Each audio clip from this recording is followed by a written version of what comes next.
Ako po ngayon ay mag-change oil nitong aking RS110F na motor, mga kagalawan. At ito nga ibabahagi ko sa inyo. Ang ating RS110F, kumakain na po ito ng langis. Pakita ko sa inyo paano ko nasabing kumakain ng langis. Ganyan po yan nakikita. Konti na lang yung langis. Siguro tansya ko dito mga nasa sobra kalahating litro din ito. Pero matagal-tagal akong hindi nakapag-change oil. Kumakain talaga siya.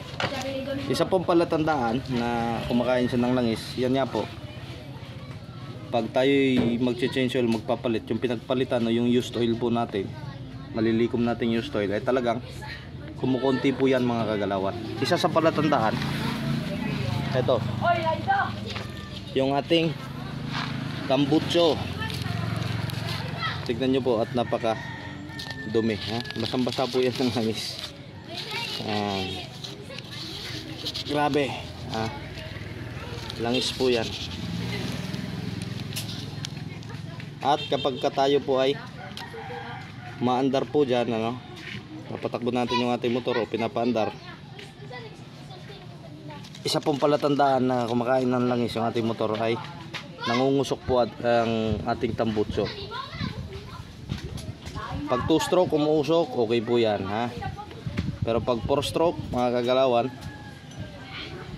no po yan.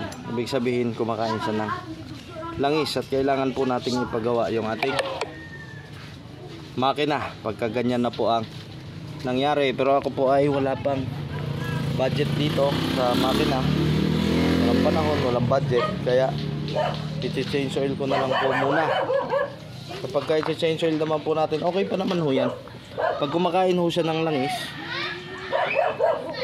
at maayos pa naman yung takbo at hindi pa naman po siya ganun ka loss compression, mga kagalawan, pwede pa nating tiyagain yan kung wala tayong budget.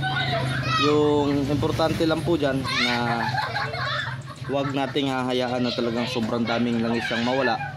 Dapat alalay po tayo, mga kagalawan, na mag-adapt. Maya't maya dagdagan po natin ng langis. Common po yan, ginagawa po yan ng mga kagalawan natin na kadalasan yung motor ay pinanghahanap buhay, yung mga motor nga na kinakabitan nila ng sidecar o tricycle, mga kagalawan. Maraming gumagawa niyan. Hanggat wag nyo lang hahayaan na talagang mapabayaan nyo po sa pagdagdag ng langis. Makadepensa po yan sa ating makina. Kapag natuyuan kasi tayo ng langis dyan, o sobrang konti na ng amount ng langis na hindi na kayang i-lubricate yung pinakaloob ng ating makina, talaga pong magkakaproblema po lalo. Kung may budget naman, ano po natin, pagsikapan natin na talagang magawa po siya para umayos ang performance at hindi po malagay sa alanganin yung ating makina. Pero pagka kagaya nga nitong sa akin, change oil lang muna ako kasi ang ating motor naman ay talagang pang ko lang naman yan, pang service. Pwede, tsatsagain ko po muna, basta ingat po talaga, pag-iingatan nyo po talaga yan at alalay po talaga. Mayat maya check po kayo sa langis natin ng ating motor. Maiksing video, maliit na bagay po yan, mga kagalawan, pero gusto kong i-share sa inyo para naman kapulutan nyo din ng aral kung sakasakaling yung motor nyo ay kumakain na rin po ng langis kagaya nitong sa akin. Hanggang sa muli po, mga kagalawan, maraming salamat sa pagsubaybay. Hanggang dito na lang muna ang ating video. Ingat po palagi, pagpalain kayo ng Panginoon.